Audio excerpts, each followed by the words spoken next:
So the Lakers were able to get a win last night versus the Denver Nuggets, and halfway through the game they lost Anthony Davis. So now, when you're looking at it from the outside, you're wondering how were the Lakers able to pull this off without one of their better players?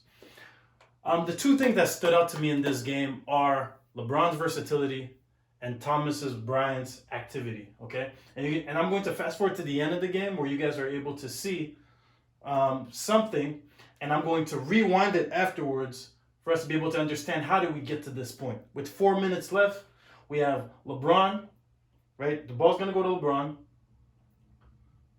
Ball's going to go to LeBron right here. Time's going down. All we're trying to do is we're going to side pick and roll. LeBron's just going to attack Jokic down, and he's just going to do what LeBron does, okay? So how do you get to that point? When you're looking at it from the outside, how do you get to the point where LeBron is playing that? Well, when Anthony Davis went down, I found that what the Lakers did that was very interesting was that they used LeBron in different ways. LeBron came at the defense in different angles, okay? Here, we're looking at a post up on the right block. LeBron's going to jab. LeBron's going to draw the defense. We got a 45 cut. All you got to do after that is just be able to make a shot, right? Boom. Bonus play for the Lakers. Here's another situation that's very interesting so we're going to have LeBron is going to be a little bit passive now. So Jokic to this point was really dominating the game. So by you being able to have LeBron out there, you force the other team to have to put more mobile pieces, right? So now you guys can tell with 10 minutes left, Jokic is off the floor. So now, if you're Denver, your skill has been played off the floor. Well, now you have somebody who's not as mobile like Jokic, and now you have to go with your less skilled but mobile guys and you're hoping that you can contain the Lakers, right? So here the Lakers go, pick and roll, Westbrook's going to go downhill. The one thing with going small, Jokic is one of your better rebounders, right?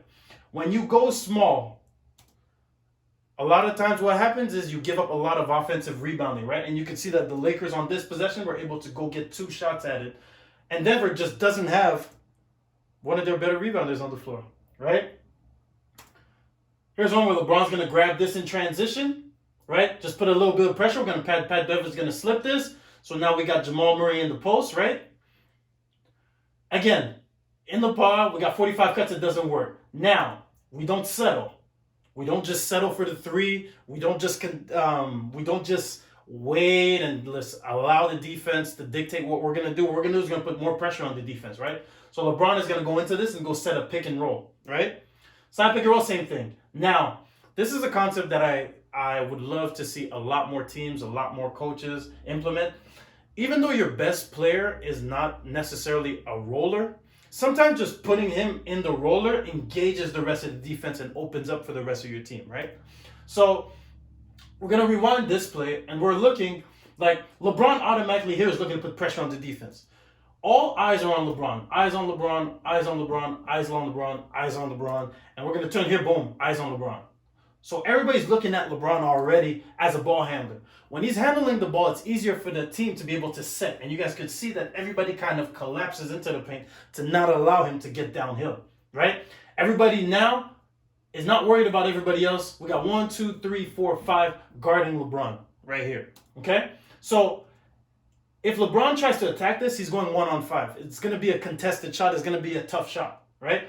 So 45 cut, maybe get a little bit of off-ball action. Boom, now we're reset. So what LeBron is going to do as being the best player, when he sets this screen and rolls, that creates just enough momentum for Jeff Green here to have his momentum, because he has to worry about LeBron. It's LeBron. It's your best player. He's at the top of their scouting report. So when he rolls, that's just enough momentum for Jeff Green to go here. And now you can see Lonnie Walker. All he has to do is this defender's momentum's going here. If I shoot this pass right to the corner, this player is always going to be late. And then you just got to be ready to make shots. Okay? So, again, LeBron's versatility. Now, Thomas Bryant has had an amazing game. He was forced to guard Jokic when Jokic came back in. Okay, so you guys can tell. Now we're in the 7-minute mark. He's going to contest a shot, right? So now here, as a big man, if you're a big man over here, I'm telling you, you can make, if you're a big man listening to this, you're a big man, you can make a lot of money just running the floor. Here, it's a race between Jokic and Thomas Bryant. Thomas Bryant goes ahead, and instead of just stopping at the free throw line, and now because we notice in this era of basketball, everybody wants to run to the three-point line, the rim pressure is so valuable because now players are fanning out. Now look what you have. So right down the middle, I'm not going to settle. All I got to do is not even put the ball down, finish at the rim.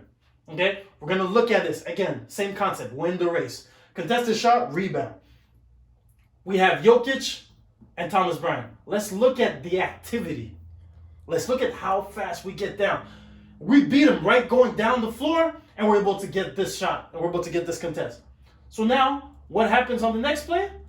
He doesn't give up. Gets back into play, we're able to get in deflection. Again, Thomas Bryant activity yesterday was amazing. Okay? We're going to have a shot from Russell Westbrook. Contest. Ball's going to be over here. Okay? Offensive rebound. Boom. So now 8 seconds. Side pick and roll. Right? We're talking about LeBron's versatility. So now LeBron attacked them from the low post. LeBron attacked them from the roll. So now what LeBron is going to do is going to be, you're going to have a slot cut from LeBron on this. This pick and roll has engaged 3 defenders. So if LeBron cuts, it's a 3-on-2 anyway. Okay? If LeBron cuts, one of these guys has to make a decision, and that could open up for our other 2, right? So we did our job on offense. We have 3 players engaged on this play. So now what we do off ball is really going to open up the floor for us. Right? So now LeBron is here. All he has to do is understand that Jokic is not a shot blocker. So all LeBron has to do is just, hey, use my momentum. I'm going downhill. I'm attacking Jokic, and I'm going to finish over him. Now back to this play that I was telling you guys about at the beginning, right? 4-minute mark. Why I found that this place was interesting. We look at how the beginning of the play is. We have to spread the floor as much as possible and allow Jokic to have to guard as much space, okay? The floor is not balanced right now. We got 4 guys on one half of the court. So what Austin Reeves is going to tell Max Christie to do is spread. Hey, you've made a couple shots, so now, boom, now the floor is spread. Now we can play off of this, okay? We're talking about small ball. If I'm the Denver Nuggets, I have to have Jokic in the game to give me a chance to get back in. This is my best player.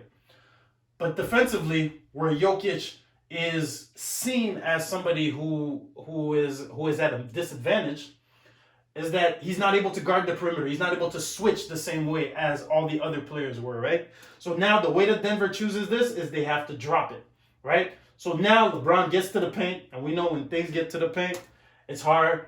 And you know it's LeBron James. You know LeBron's going to be able to make these plays. So really good win for the Lakers.